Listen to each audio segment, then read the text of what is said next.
Hello, it's your financial friend Maggie. Welcome to the Inside Out Money podcast. Hey, Greg. Hey, Maggie. Welcome back to Inside Out Money. It's been a little while. Yeah, it's good to be here. Yeah, Happy New Year. Happy New Year. Yeah, I've said Happy New Year to you like 50 times. Yeah, I feel like we've said hi since it's January 12/01, Yeah. right? Yeah. First off, welcome to Inside Out Money. This is a personal finance podcast focused on redefining wealth from the inside out. Each week, I speak with a rotating set of co-hosts about a different financial topic to help you improve your financial mindset and tactics. Today, we have co-host Greg back for this episode, also known as my husband, Greg, also known as former co-host Greg, also known as the dude I early retired with. You know, it's been about 1,000 days, Greg. Isn't that cool? That is pretty wild. Yeah, that feels like a big number we should celebrate. It does. It's kind of interesting because for a long time I was like, oh, it feels like it's gone by so fast. But now it's to the point where life before retirement feels like a different life, honestly. It's pretty interesting. BR, like before Yeah, retirement. We yeah. should start referencing everything as, oh, you remember BR? I think that would be good. Yeah. But today, we're going to talk about a concept that, Greg, you suggested this one day after watching an Instagram video, of which we're not going to discuss too much, but we'll put a link in the show notes to it. And we're going to talk about the concept of generational wealth and all sorts of things around it, but whether or not we should plan to leave our kids money. Did our grandparents do this? Did our parents do this? Should we, if we can afford to, should we work harder? Like, speaking of BR and before retirement, should we have worked harder so we could leave our kids even more money? Is early retirement a bad thing if it reduces intergenerational wealth? How do we help our kids without hurting them or raising entitled kids? It's a very fine balance, but it's something that we as a couple should think about. And we've talked about it here and there, but I think we've talked about it here and there as something has come up. But in preparation for this episode, I think both of us had a much deeper self-discovery, or what is the word for that? Well, I think we learned more about the topic and what's important to us and what aspects of it we want to try to pursue. And I think we had some self-reflection was my point. And then we had a lot of like combined discussions with the two of us about it, which we really had never, again, other than just like in passing or something, we had never really had like a focused discussion on the theory of it and the idea of generational wealth and what we wanted for our kids, what we experienced with our own parents, what our parents experienced with their parents. And so I think this has been just a really interesting exercise, even just for you and me. And I think a fascinating discussion for everyone to have. Yeah, I think so. And I think we'll get into this in the podcast, but I think the shifting landscape externally is also making this conversation relevant. Yeah, more relevant than it was. Even changing my ideas from where they might have been 10 years ago. So we can talk about specifics. You're right. I think I had some pretty strong views at some point based on how I was raised. And I've adjusted my views even just very recently in the last year, I'd say, and in preparation for this podcast and in research of this discussion, I've adjusted my own views. So we'll share more about that throughout the episode. And who knows, maybe by the time we talk about this more, they'll be even more adjusted. By the end of this podcast, who knows? Yeah, that's what I mean. Yeah, in the next hour, we might be in a totally different spot. We shall see. So I think you guys listening, I think this might challenge what you have previously thought. Right. And I think there's no right answer. I think this is more food for thought for every person and every family to figure out where they land on this topic. I don't think we're coming out of here suggesting any one thing. It's more just to help people think through a topic that I think is loaded with some pretty heavy connotations. Yes. As with all topics, this is personal finance. This is incredibly personal. This topic specifically, incredibly personal. So, I mean, there's cultural differences. There's generational differences. There's just, everything about how you were raised and what you were brought up to think and believe and your morals and ethics. And there's just so many things that go into this particular topic. Yes, that is a great point, Greg. We are not by any means prescribing what we think other people should do or think, because we're still evolving what we're going to, like what we think and what we will do. And Yeah. I hope we will share some very thought-provoking angles for you to develop your own point of view and intentional thoughts on this. Perfectly said. Thanks, babe. By the way, Greg, I get so much feedback about people really enjoying the episodes with you. And but it's like the more cowbell people I get, there's actual reviews that say like more Greg.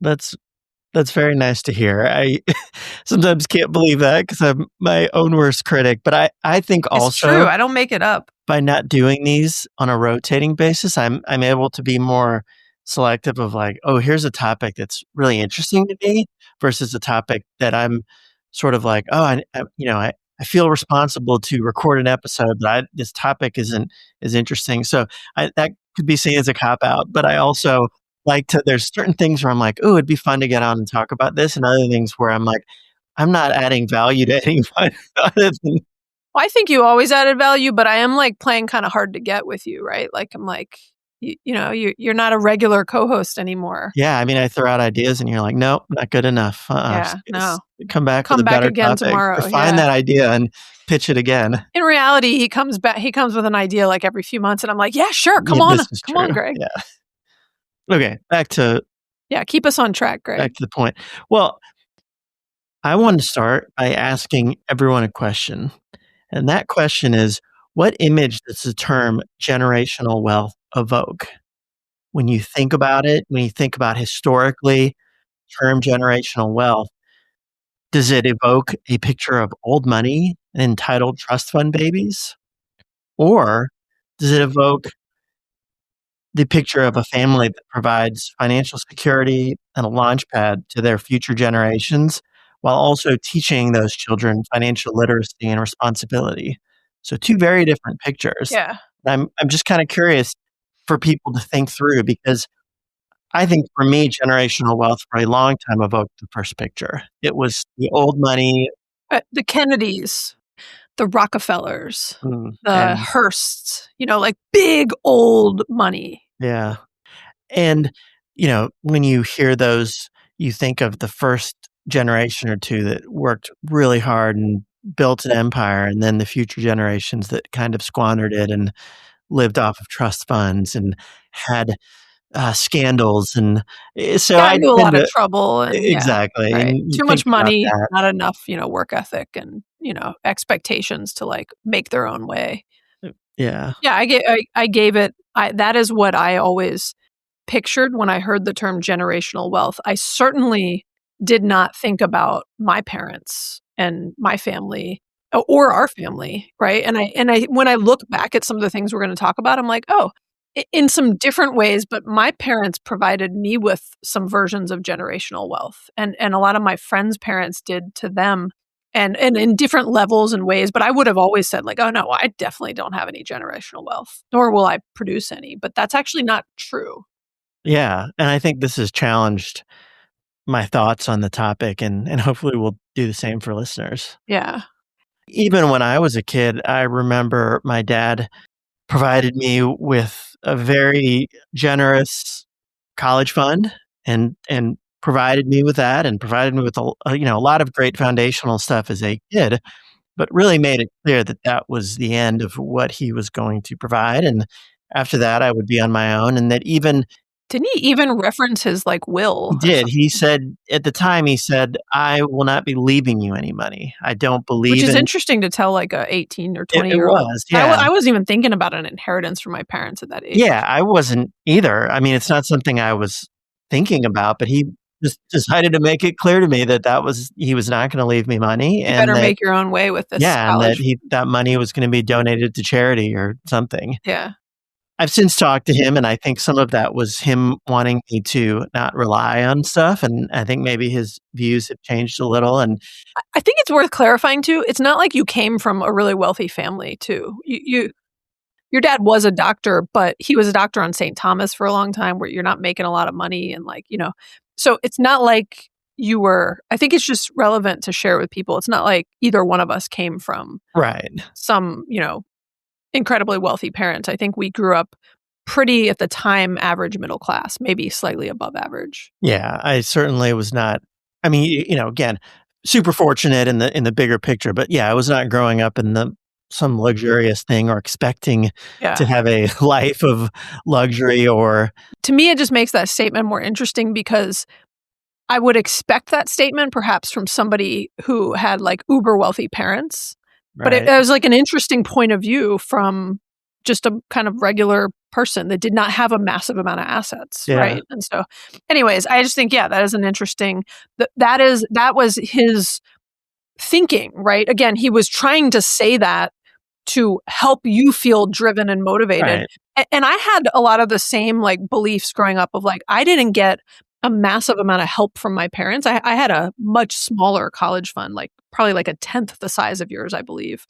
And I stayed in state and I had a scholarship as a result. And I was able to, I was given like enough to get started.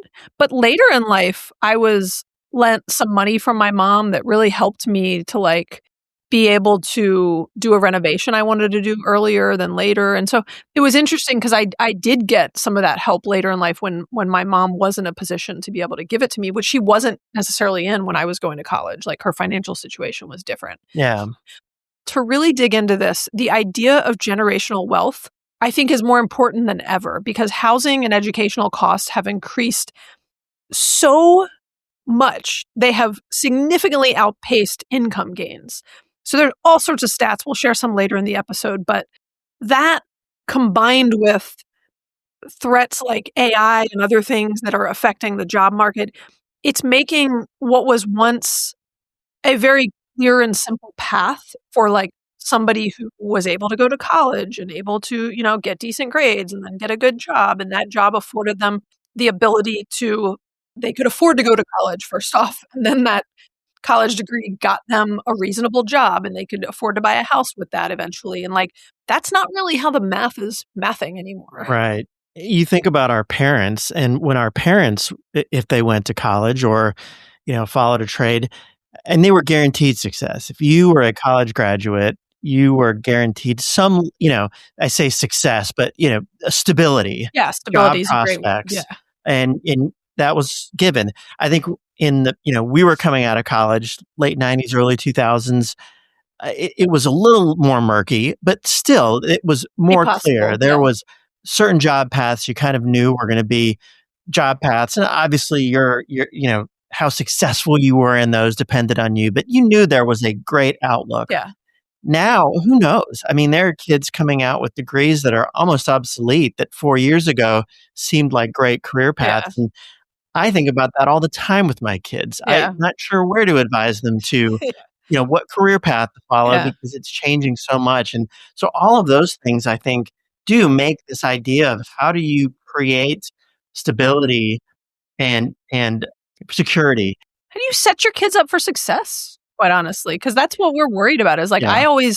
I frequently have used the word of like, I want my kids to launch, right? We'll talk about the term launch more throughout this episode, but that's what I want for my kids, right? I want them to be healthy, happy, kind, good-hearted people. But I also always joke that I want them like out of my house eventually, not because I don't physically want them in my house, because I want them to launch and like do, have a good life. And I'll say I even changed my view about joking about wanting them out of my house at 18. And I'll tell you why as we get through into this episode. But let's jump into some like definitions here. Let's talk about the definition of generational wealth, okay? Because we kind of shared our views on it. But the term generational wealth refers to any financial assets or resources passed down from one generation of a family to the next. While many view it simply as an inheritance received after someone passes away, true generational wealth is often a combination of financial capital and intellectual legacy, which I think is an important note. Like that's some of what we were given, right? Was that intellectual legacy of just what our parents gave us in terms of encouraging us, their expectations of us. And as we've delved into this topic, want to open the definition that is beyond just inheritance. We're not just talking about money given at the end of life. It is setting people up for success while you're still alive, potentially. So just kind of keep that in mind as we think about what generational wealth is. Generational wealth acts as a financial kind of quote head start. It provides a safety net that allows younger generations to take calculated risks like starting a business or buying a home without the immediate threat of economic ruin, which we'll talk more about. Like in the US alone, the top 10% of households hold roughly 74% of the country's wealth, and that is largely fueled by intergenerational transfers of wealth.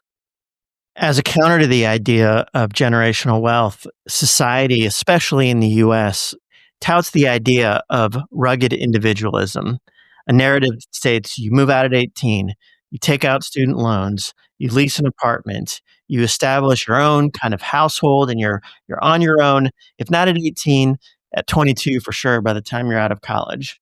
Who benefits from that, though? Really, banks and landlords. I mean, you think about the duplicative expenses, the fact that's being done often Yeah. through loans, through college, through student loans, through housing loans.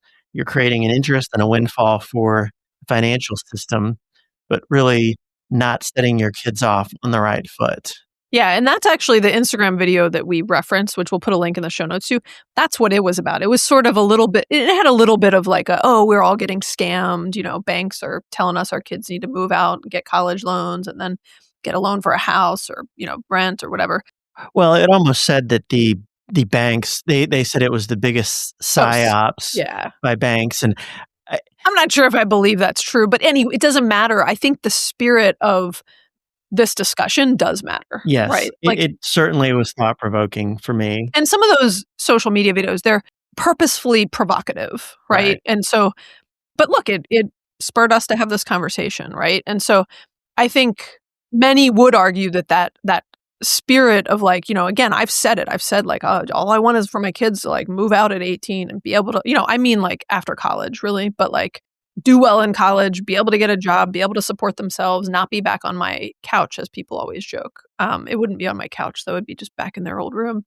And the reality is that building generational wealth isn't just about leaving a ton of money behind in like an inheritance, which we'll talk more about, right? But it's about providing the financial insulation. Like I like the word insulation that allows the next generation to be able to launch their life and potentially even take some risk, like launch a business or other things, right? And so I think the idea of generational wealth shouldn't be a dirty word. I think I used to think of it as not a dirty word, but certainly not anything that applied to me or us, right? And not my parents, let alone me, and I have more money than my parents had, but I still was like, we're not the kind of people that would provide generational wealth to our kids, but we are actually, Greg. And we already have stock accounts set up for our kids, and it's got money in it and they'll, anyways.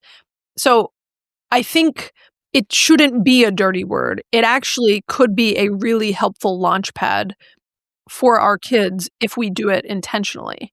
And I think that's the spirit of what we now are evolving our point of view to, of like, we actually want to use our wealth to intentionally provide a nice launch pad for our kids in the right way that's not going to create entitlement and push them to have no drive or motivation to like make their own way in life, right? It's balance.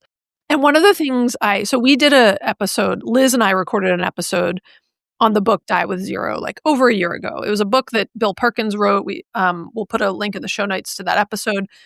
And in that book, he actually provides the same kind of counterculture philosophy to hoarding all your money and argues that the goal in life is to actually maximize fulfillment, not your bank balance at the moment of your death, right? So the idea of leaving a ton of money to your kids when you die, which, by the way, the average age of an inheritance is when the person receiving the inheritance is 58. So that is well past the point of like peak financial need, which is often in your like 20s and 30s. Right. Past the point of taking risks, starting a business, starting a family, and you're stretched, or only by the time you're 58, you're actually doing, I look at even my parents, by the time they were 58, they were kind of doing much better financially than when they had young kids and could have actually used the money, but they didn't receive an inheritance until they were older.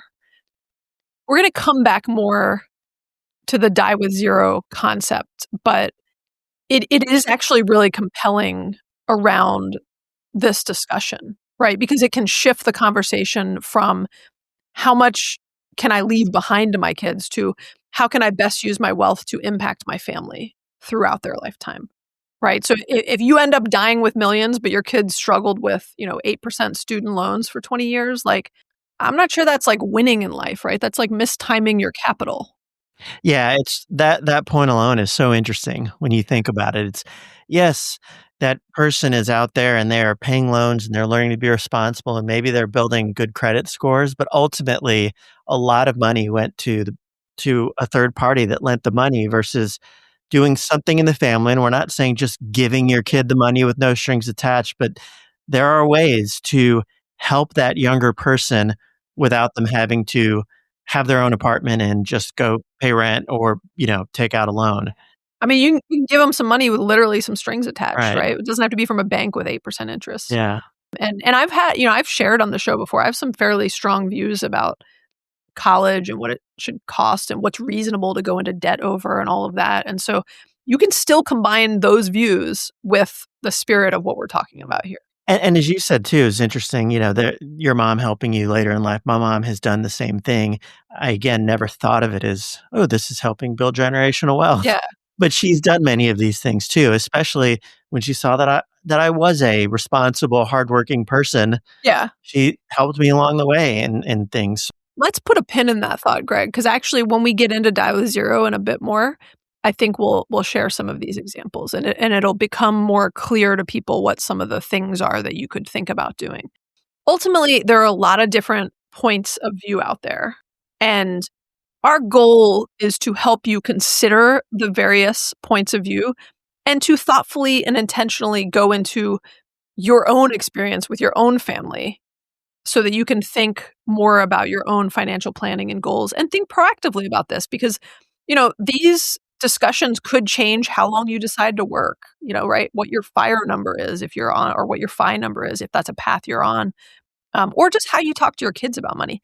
I think the other thing that's worth noting is there's a lot of cultural differences to this, right? Like, I think the US is the outlier in this, and the outlier currently is like some of the highest debt rates and is like pretty broke in many ways. So I'm not saying we're doing this right? There's other cultures like Italy, India, Greece, etc., where living at home until marriage is not like a shame thing. It's actually a wealth building strategy.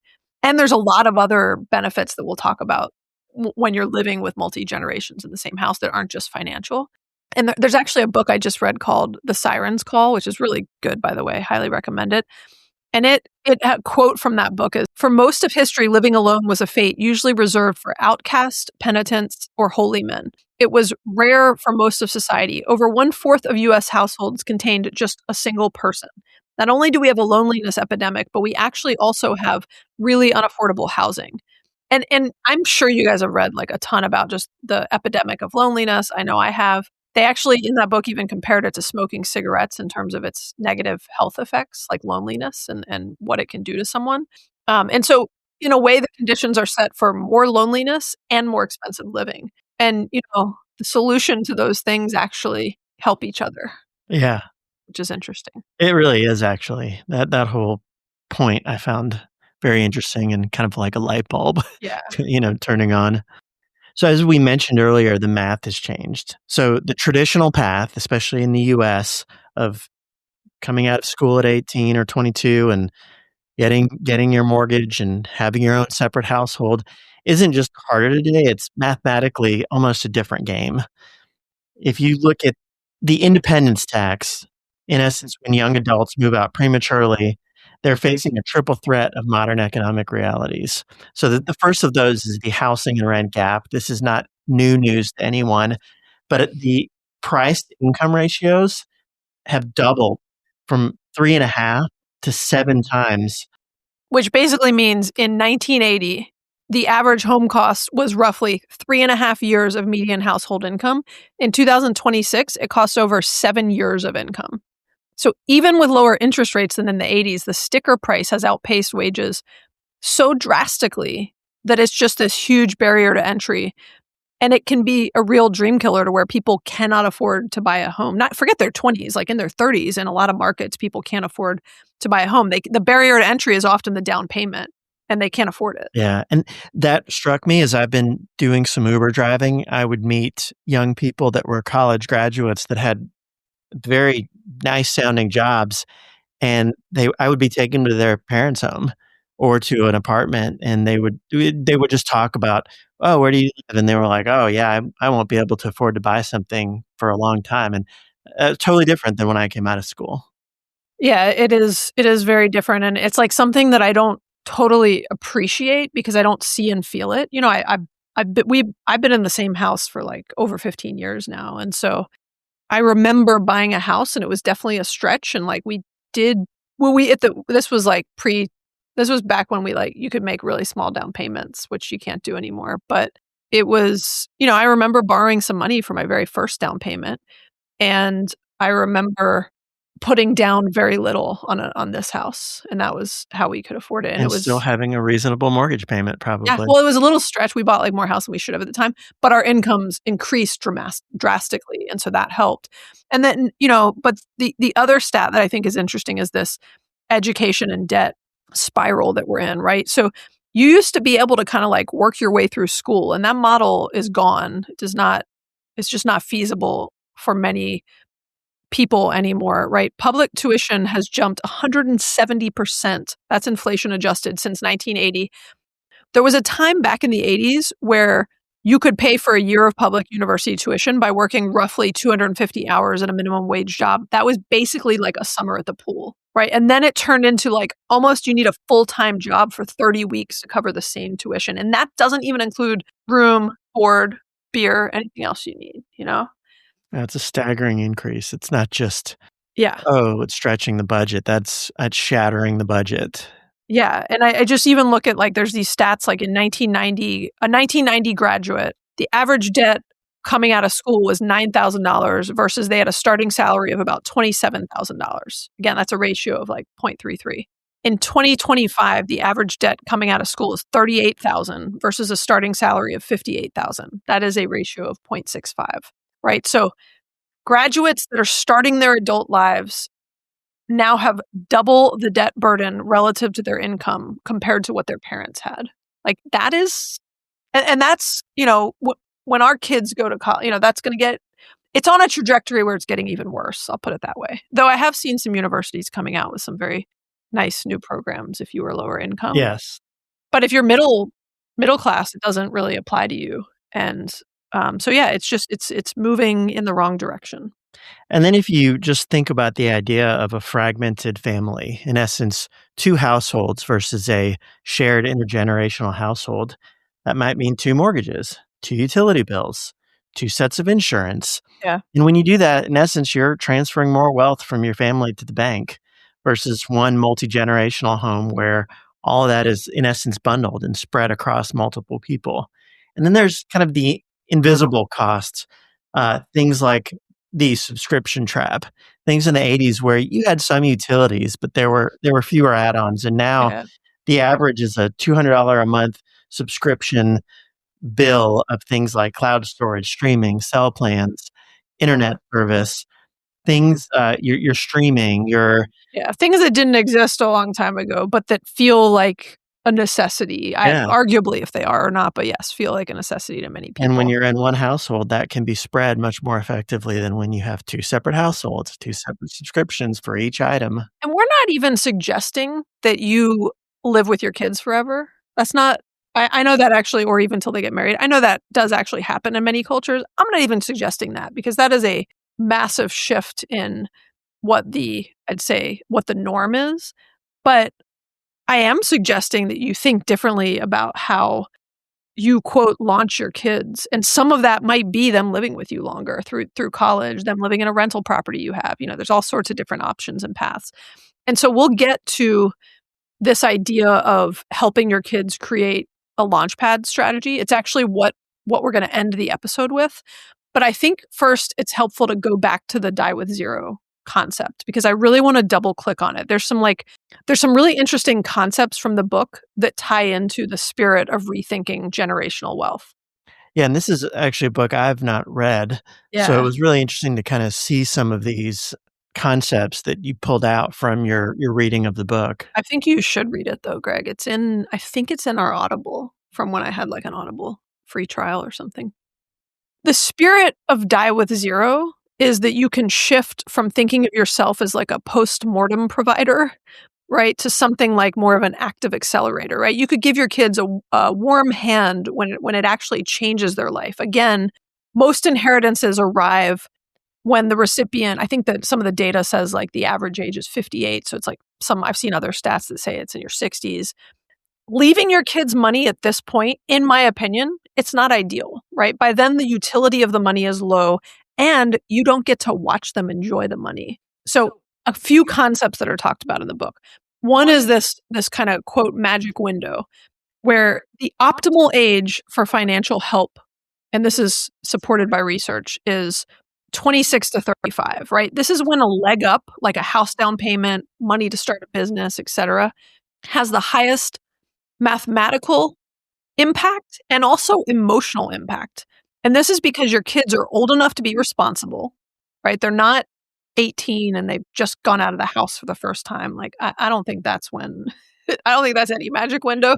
Right. But they're old enough to be responsible. They're young enough that the money can still fundamentally change their life trajectory. Again, it could be a down payment on a house. It could pay for them to go to grad school, a bunch of different things.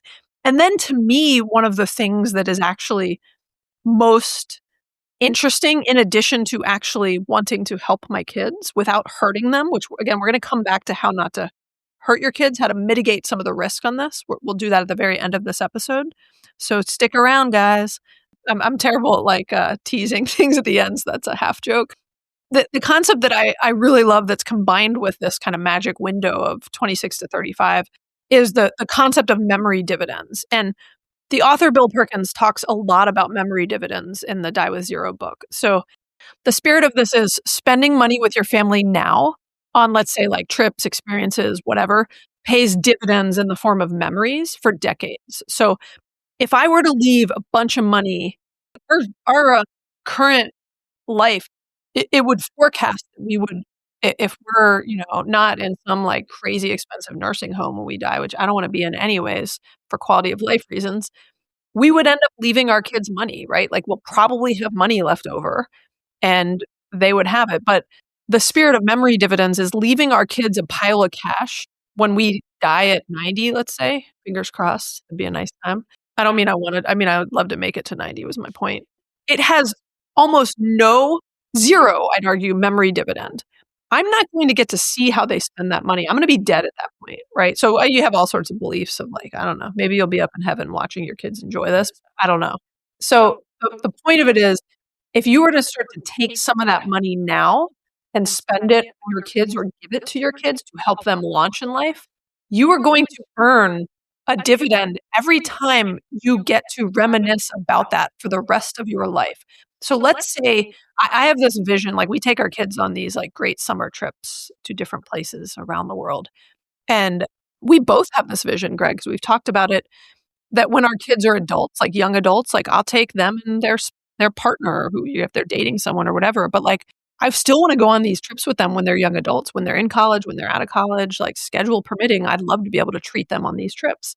And when they have young kids, I think it'd be so fun to be like, okay, 1 year for Christmas, let's all go to Hawaii. And like we're going to pay for everything, And that spending our money in that way is a huge help to our kids because we just paid for their Christmas vacation. And we are earning a memory dividend because we're on that trip with them. And then we're going to reminisce about that trip, just like we reminisce about the memories we've already had. We've made these really cool core memories on these trips we've done with our kids. And we'll have even more of this. And the earlier the experience, the earlier we do that experience, let's say we do that experience with them when they're 23, right? More quote interest we collect on that memory. So thinking of, I love the concept of memory dividends, right? And I get a lot of memory dividends from helping my kids throughout their life strategically and intentionally. I get zero memory dividends by leaving them a couple $1 million or more when I die. Yeah, it's such a cool concept. And I think the idea of things like trips is amazing because I think I very much look forward to continuing to spend time with my kids when they're young adults. And I think that's one way to do that in a really fun setting. But even the less exciting things like trips, just helping them with certain things, giving them some security and seeing them as a young adult feeling motivated, but also a little secure financially versus them feeling like they're on a razor edge of financial ruin, which I think many young people feel like, and just seeing them feel, again, motivated but secure in life, I think it's that itself has got to pay memory dividends over seeing them constantly feeling Yeah. this intense amount of stress of, Look, me writing my kid a check for $50,000 when they're thinking about buying a house and being like, hey, here you go. I just want to help. No strings attached. Like that is going to have a different type of memory dividends than going on some cool vacation with them, but it will still have memory dividends. I will appreciate that I took a big burden off them and helped them launch their life. I really love this word launch. You'll hear us continue to say it a lot. Yeah, that's going to have memory dividends. So what are some of the other kind of cool concepts that popped out from this book? A couple others that relate to this topic specifically is, they talk about like consumption smoothing. And there's actually this life cycle hypothesis. It won some Nobel Prize, but where humans should ideally smooth their spending over their lifetime rather than starving in their 20s to be rich at 80. And I think about that a lot now. I think after I read Die with Zero, it definitely motivated me to really make a shift from what is like the accumulation phase as you're getting ready to early retire and you're really focused on like building up your assets and savings. And then there's a lot of people who like have trouble spending their money. We've not had a lot of trouble spending our money. Tune in for the expense review episode. It's going to be like, I think the one after this one or one or two after this episode, because we're doing pretty good at spending our money in early retirement within reason, but we're spending it. And that's what we should be doing. We're spending it intentionally. We're spending it thoughtfully. We are getting memory dividends from things, and we are smoothing our consumption to the point here, right? And another concept they talk about in the books is like time buckets. So instead of a single bucket list, organizing your desire into decades. So thinking about, I translate this into like often thinking about kind of your phases of life. And in the book, he gives a lot of examples of like, some experiences have expiration dates, and you wanting to go climb some mountain or do some crazy like physical endeavor, it's just not the same when you're 70 versus when you're 30. There's just some things you cannot do. I look at my mom, and like by the time she had the financial means to travel, she didn't physically want to anymore.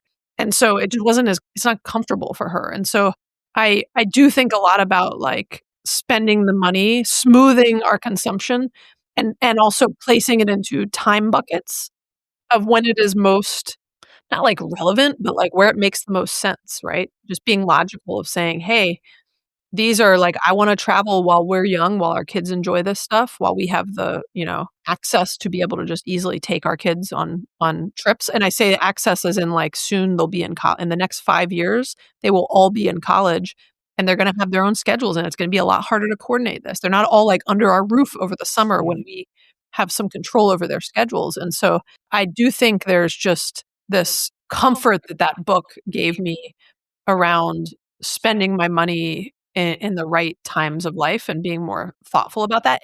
Also acting from an abundance mindset versus a scarcity mindset, right? And obviously you want to like manage the math behind that, right? But even when you're doing your numbers, you can take a very pessimistic view of things, or you can take a very optimistic view of things and still do it cautiously and thoughtfully.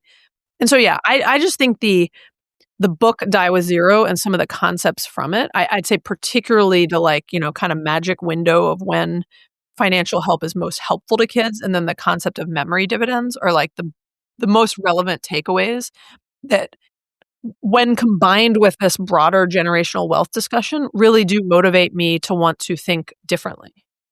Well, I can attest to that as your spouse, that I think that book really did kind of change your thinking and the way you talk about spending intentionally. And I think, we've obviously always been financially responsible, but I've really heard you consistently, and not just a blip when you read it and then, but consistently since then, talk about concepts that were inspired by that book. So I think it's really had an influence on you, and that's been kind of neat to see that lasting influence. Yeah. Okay. On that note, let's shift to like creating a quote launch pad for our kids.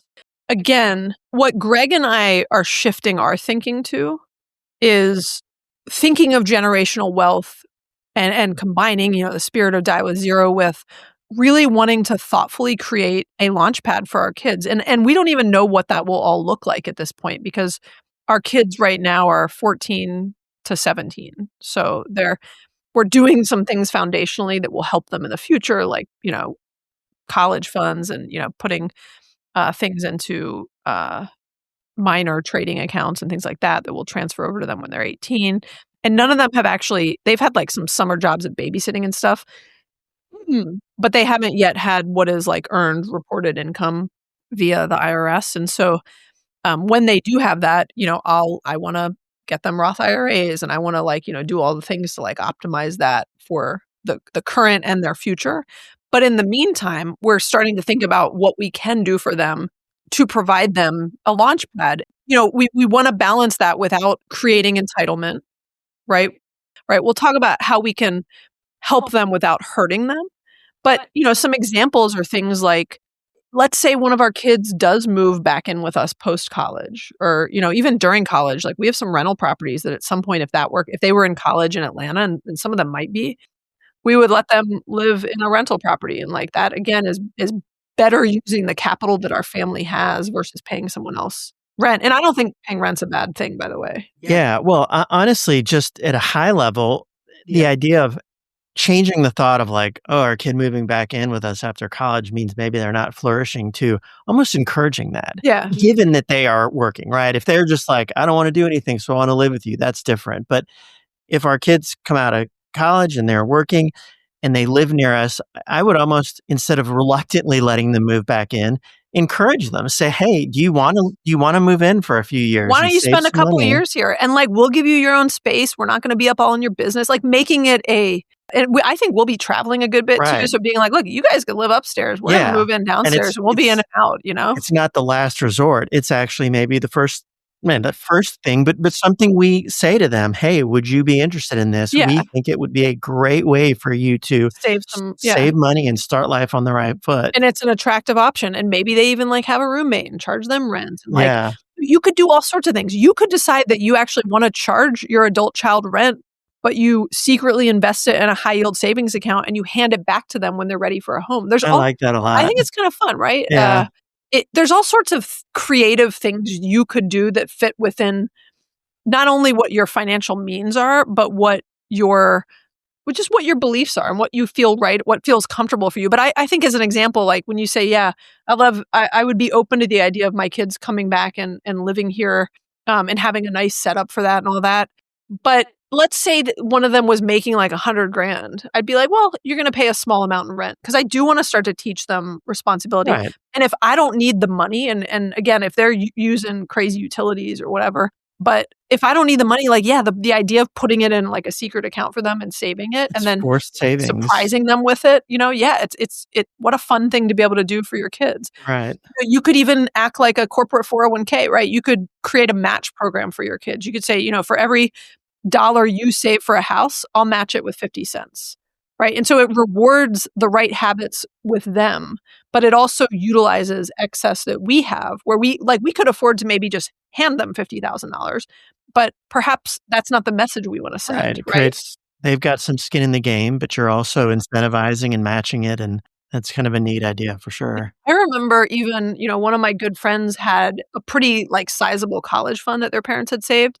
And then they got a full ride to college through sports, and their parents basically just gave them that college fund for their first down payment, right? And technically the parents could have taken it back, right? They could have emptied it, taken the penalty. And now there's different rules around how you can convert it into a Roth and other things. But just the idea of even how you use, if they end up getting a scholarship, how you use those 529 funds and how you kind of decide to reshift it back to your kids or something like that to start their life is something you could do. And I think the idea is just back to that consumption smoothing of how do we make sure that our kids have a good launch pad, especially if we're sitting on an overfunded retirement, which right now we are, right? We're not overfunded today in our current life, but by the time we hit retirement age, we likely will have more than we need based on projections. And if that continues, then how do we want to kind of smooth that across the generations of our family and help our kids and give them a better head start, right? So even like the math of them living with us for a couple years, right? If a kid was to stay home, let's say they even like lived here when they went to college or something. We have like some universities in Atlanta, like one of the best engineering schools in the US is in Atlanta. And if one of our kids goes to that, they could save $1,500 a month on rent, utilities, insurance, et cetera. And so if I put that into a fund, by the time they graduated college, they'd have almost $90,000 in cash. And then if they invested that and never touched it again, it's 7% returns. It would grow into almost $1.5 million by age 65. Right. And so just thinking about like being able to give your kids that head start is very attractive. And that is an example of generational wealth. It's not, the Rockefellers and it's not the Kennedys, Right. but it is a very nice way to be able to help our kids without hurting. Well, and what's cool about things like allowing them to live with you for longer, I think it's neat too because you talked about, well, should you retire early or not? And what's neat about that is that actually helps the parents as well. Oh, yeah, you're getting more with This your isn't talking about just taking money out of your retirement and giving it to them. It's having them live in your household. Maybe they're paying for their share of utilities. So everyone's share of expenses are going down. And so you're providing this great head start for your kids without significantly affecting yeah.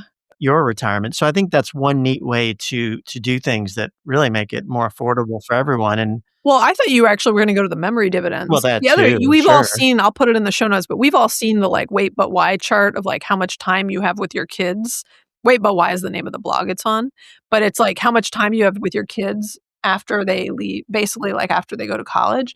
And it is just massively diminishing, right? And so also the idea of like you kind of get a little bit of extra time. It's not like you'd be hanging out every With them as night. an adult Yeah. too. But like you might, once a week they might agree to have dinner with you, especially if you're buying. And so yeah, I think the memory dividends of even those little passing moments that you have with them that you would not have with them if they were living somewhere else, even For just a sure. mile down the road. So I will admit, one of my biggest fears has always been raising entitled kids. And I think that is where I've had this thought of like, well, if I help them too much, they'll be lazy, right? Like they won't have any drive, they won't have any motivation. And so I have been shifting my own beliefs as I think more about this to where some of the examples we just gave, right? Doing it in a way where you're offering a helping hand, but not like complete entitlement, right? It's providing with them with a level of financial security that could fuel a calculated risk on your kid's part where they feel enough confidence to like start a business they've always wanted to start or something. Like a kid who has a home base of some sort is much more likely to be innovative, to think about starting a business versus one who is so tied to that paycheck that, they are going to default on their mortgage if they can't, make that next payment. And even talk about the innovating and starting business, but to me, what about the kid that maybe follows their heart into a career that doesn't pay quite as much, but they love what they're doing and they're happier as a result? And again, you're not subsidizing their whole life, but because they have that financial security, they say, I can be a teacher Yeah. because I love doing that. And I'm not set on I have to have a job that pays X amount of money. And so you remember we had lunch with a lovely woman named Wendy this year. She Mhm. actually just reached out to me to thank us for just to reminisce that That we. was a great experience. I'm Yeah. not going to go into too much detail, but I'm not giving any personally identifiable information here. But shout out to Wendy. She talked about her grown kids. She's older than us. Her kids are launched. One of them makes a lot of money. One of them, I can't remember if she's a teacher or like a librarian, something she's doing that she's very passionate about. Mhm. She's a responsible kid, but she just doesn't make a lot of money in her chosen career field. And she wants to help her more. And I was like, I think that's great, right? And that's a good example of like your kids doing all the right things, right? Just because one of them chose to be a teacher and one of them works for Google and makes, 10 times as much, like I'm not defaulting my child for that. And I would love to be able to help them out, right? And I would love to be it would give me big memory dividends if one of my child follows their passion and as a social worker and just isn't making as much money, but we can do things to help them have a better start in life, but still, maintaining their own Right. path and all that. I think it's a good reminder too, to everyone, because everyone is in a different financial situation. One of the most important generational wealth items you can pass along to your kids isn't even just the money, right? It's the financial literacy and how you manage money that you model and that they see that is critically important. So don't sell yourself short if you think, "Oh, well, I just don't have enough money to even give my kids a helpful launch." You actually can give them a helpful launch. You share the Inside Out Money podcast with them. Buy them a book about, buy them The Simple Path to Wealth. Buy them The Algebra of Wealth, which is a great book by Scott Galloway. Buy them The Art of Spending Money, right? Like, buy them some books, teach them, like, have open conversations with them. Like, that is one of the most amazing inheritances they can get from you that is a form of generational wealth. And share your own thoughts about how you choose to spend your money. We talk a lot with our kids about how we make the decisions, why we make the decisions we Yeah. do, why we prioritize taking them on big trips, and why we spend a lot of money there. And I think they are just taking that in, just day in and day out, hearing us talk about why we make the decisions we make about money. Yeah, very true. So I'm very curious to hear from people if this discussion at all changes or influences your point of view about how and when you want to quote like help your kids, or even on what concerns you have around creating entitled kids. And I will say, for me, the discussions we've had in prep for this episode, and even again, like I was zero, gave me a different point of view on things, but the discussions we've had leading up to this have actually like dramatically changed my point of view, evolved my point of view on this concept, and how I'm even thinking about how I wanna help my kids, what it might look like. And again, I don't know what all that's gonna be because they're still 14 to 17, but we're doing the piece of financial literacy and modeling the behaviors, right? We're doing that now, and that matters, and that does get absorbed. And, we had our 17-year-old, she was 16 at the time, on an episode in this, in the last 6 months. I'll put a link in the show notes to it, and I had some pretty open discussions with her, and I do think the things that the way we talk about money as a family does have an impact, and it does influence the kids in a positive way. Yeah, I agree. And I think to sum up my perspective, I don't know what exactly our model of generational independence will look like. That could depend on a number of things. But in summary, what I want to do is to provide a foundation for our kids to still work hard, want to be productive members of society, but to feel a sense of financial security.